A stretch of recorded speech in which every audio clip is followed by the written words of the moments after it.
حدیث پاک میں آتا ہے اگر تم اللہ پر توکل کرو جیسا کہ توکل کرنے کا حق ہے، اللہ تمہیں ایسے روزی دے گا جیسے پرندوں کو روزی دیتا ہے۔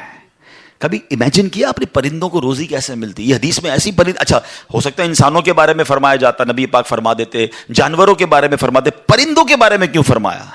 سبحان اللہ۔ آپ کو دنیا میں پتہ ہے پرندے کتنے ہیں؟ ایک کیلکولیشن کے مطابق اس دنیا میں جتنے جانور ہوتے ہیں نا وہ انسانوں کا ملٹیپلائی بائی 10 ہوتے ہیں، ٹھیک ہے؟ ہم 8 ارب ہیں تو وہ 80 ارب ہیں، ساری جانور، چوپائے اور جتنے بھی جانور ہیں، انسیکٹس بھی اس میں ملا لیں، لیکن فرمایا پرندے اس کا ملٹیپلائی بائی 10 ہوتے ہیں۔ اٹ مینس اس دنیا میں اپروکسیمیٹلی 800 ارب پرندے ہیں، ٹھیک ہے؟ 800 ارب پرندے روز کہاں سے کھاتے ہیں؟ کوئی سپلائی لائن کو جا کے ان کو درختوں پہ پہنچاتا ہے؟ کسی گھونسلے میں کوئی آپ نے کبڈ دیکھی، کسی گھونسلے میں آپ نے کوئی سٹاک دیکھا کہ جناب یہ کل کا چارہ ہے، یہ رات کا چارہ ہے، میرے چھوٹے چھوٹے بچے ہیں اس کے لیے چارہ ہے؟ Nothing else. ہر پرندہ 800 ارب پرندے اپروکسیمیٹلی روز صبح فجر کے بعد بھوکے نکلتے ہیں، اور جب شام اپنے گھونسلے میں آتے ہیں تو سب کا پیٹ بھرا ہوا ہوتا ہے۔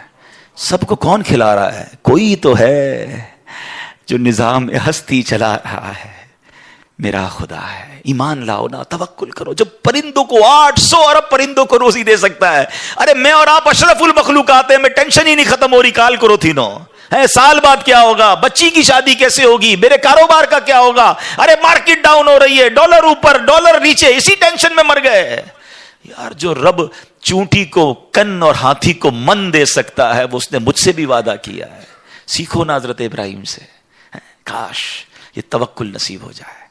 تھوڑی ایج اور بڑھتی ہے، آپ نے ایک بار ایک بڑا کمال کا منظر دیکھا کہ ایک بندے کو سمندر میں اس کی ہلاکت ہو گئی، سمندر میں وہ ڈوب کے مر گیا، مچھلیوں نے کھایا اس کی باڈی کو، تھوڑی دیر بعد اس کی لاش سمندر کے کنارے پہ آئی تو پھر جانوروں نے کھایا، اس کے بعد دیکھا کہ پرندے آئے، پرندوں نے بھی اس کی باڈی سے کھایا۔ آپ کے ذہن میں خیال آیا کہ یا اللہ یہ بندے کو قیامت کے دن تو کیسے اٹھائے گا؟ ایمان تو تھا مگر اس کی باڈی کے اجزاء تو 3 الگ الگ مخلوقات کھا گئی، اور قیامت کے دن یہ واپس کھڑا ہونا ہے اس نے۔ تو سبحان اللہ، آپ نے اللہ سے کہا وَإِذْ قَالَ إِبْرَاهِيمُ۔ پھر یہ دیکھیں حضرت ابراہیم کا یہ واقعہ بھی قرآن میں موجود، 3 پارے میں سورہ بقرہ۔ آپ کہتے ہیں وَإِذْ قَالَ إِبْرَاهِيمُ رَبِّ أَرِنِي كَيْفَ تُحْيِي الْمَوْتَى۔ اے اللہ، حضرت ابراہیم نے عرض کی کہ اے میرے رب مجھے دکھا دے تو مردے کیسے زندہ کرے گا؟ ارشاد ہوتا ہے قالا اولم تؤمن، اے ابراہیم تو ایمان نہیں لایا، تجھے یقین نہیں؟ قالا بلا ولکن لیطمئن قلبی، اے اللہ ایمان لایا ہوں، مجھے یقین ہے مگر میں ذرا دل سے دیکھنا چاہتا ہوں اور قرار آ جائے، میں عین الیقین چاہتا ہوں، میں اس کو مزید دیکھنا چاہتا ہوں۔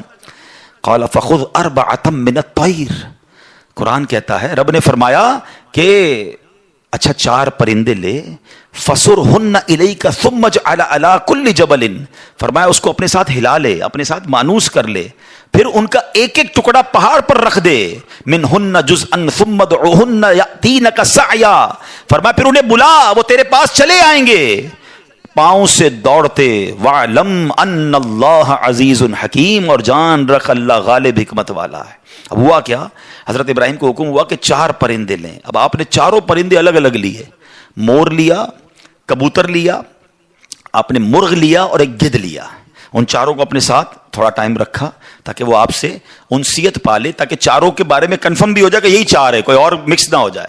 اس کے بعد آپ نے 4 کو ذبح کیا، 4 کا قیمہ بنایا اور 4 کا قیمہ مکس کر دیا، 4 کا الگ الگ نہیں، 4 کا ٹوٹل مکس کر دیا، اور اس کے چھوٹے چھوٹے پیس سمجھ لیں 4 پہاڑ پر رکھ دیے، الگ الگ پہاڑوں پر، اور 4 کی جو چہرے تھے یعنی ان کی کھوپڑیاں تھیں وہ اپنے پاس رکھی، اس کا قیمہ نہیں بنایا، یعنی ان کے سر آپ کے پاس ہیں 4 پرندے کے، 4 کا مکس قیمہ ہو چکا ہے، اور 4 الگ الگ پہاڑ پر رکھ دیے۔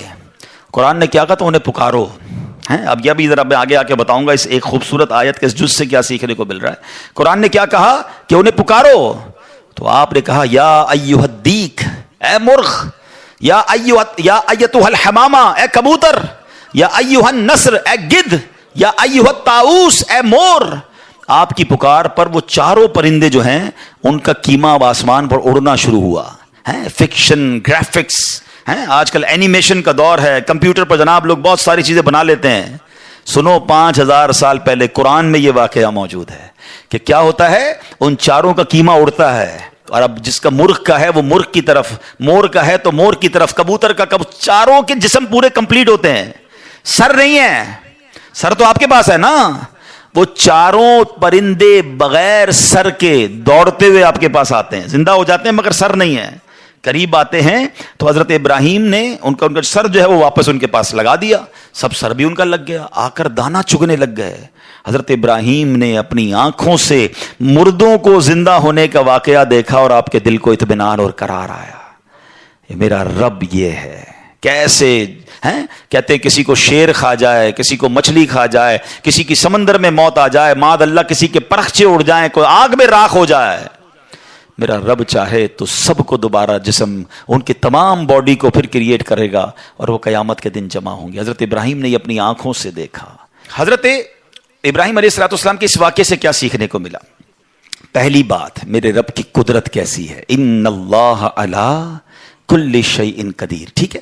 دوسری بات، علماء کہتے ہیں، صوفیانہ تفسیر اس کی لکھی گئی کہ 4 پرندے کیوں لیے گئے، کبوتر، مور، گدھ اور چوتھا مرغ۔ فرمایا ان چاروں کی نا ایک بری خصلت ہے، مرغ ہے اس کے اندر شہوت بہت ہے، جو کبوتر ہے اس کو اپنی اڑان پر بڑا ناز ہے، بڑا تکبر ہے، بہت اونچا اڑتا ہے۔ فرمایا گدھ جو ہے اس کا کیا پرابلم ہے، گدھ کے بارے میں فرمایا کہ وہ لالچی بہت ہے۔ اچھا، پھر اس کے بعد ایک اور پرندہ ہے مور، اس کو اپنی خوبصورتی پر بڑا ناز ہے، وہ خوبصورتی کی وجہ سے بڑا پراؤڈ فیل کرتا ہے۔ تو فرمایا یہ 4 بری عادتیں ہیں، اس کو ذبح کر کے یہ پیغام دیا گیا کہ اگر تم بھی اپنی اونچی اڑان، اپنے اونچے مرتبوں، اپنے اونچے مقام کا تکبر چھوڑ دو، اپنی خوبصورتی پر گھمنڈ کرنا چھوڑ دو، ہوس اور شہوت کے بعد اپنے آپ کو بچا لو، لالچ کر کے دنیا کے بال کے پیچھے بیڑا غرق اپنا نہ کرو، اگر ان عادتوں کو ذبح کر دو تو اللہ آج بھی تمہارے دل کو زندہ فرما دے گا۔ ان کو زندہ کیا نا، فرمایا ان عادتوں کو ختم کرو، رب تمہارے دل کو زندہ فرمائے گا اور اس میں نور داخل فرما دے گا۔ اور علماء نے اس کی صوفیانہ تفسیر یہ لکھی۔ اور اب ایک اور عقیدے کی بات بھی، کنفیوژن پھیلانے والے بہت کنفیوژن پھیلاتے ہیں، میں تو قرآن سے آج آپ سے بات کر رہا ہوں نا۔ اللہ نے کیا کہا کہ انہیں پکارو، وہ تو دنیا میں نہیں تھے پرندے، مر چکے تھے، کیما بن چکا ہے، کیما بنے ہوئے پرندوں کو رب کہہ رہا ہے پکارو۔ حضرت ابراہیم نے کیسے پکارا، یا ایھا الدیک، یا ایتھا الحمامہ، آپ کبوتر کو پکار رہے ہیں، آپ گدھ کو پکار رہے ہیں، قرآن کہہ رہا ہے پکارو اور نبی پکار رہے ہیں۔ آج کسی کو نہ جانے یا رسول اللہ سے پرابلم ہو جاتی ہے، کسی کو یا غوث پاک سے یا پرندوں کو پکار رہے، قرآن کہہ رہا ہے، تو اس کا مطلب دنیا سے اگر کوئی چلا بھی جائے تو اس کو پکارنے میں کوئی خدا نہ خواستہ پرابلم نہیں ہے۔ اللہ سمجھ کے تھوڑی پکارتا ہے کوئی، اللہ کے بندے سمجھ کر ہی پکار رہے ہیں نا، اللہ کی مخلوق سمجھ کر پکار رہے ہیں۔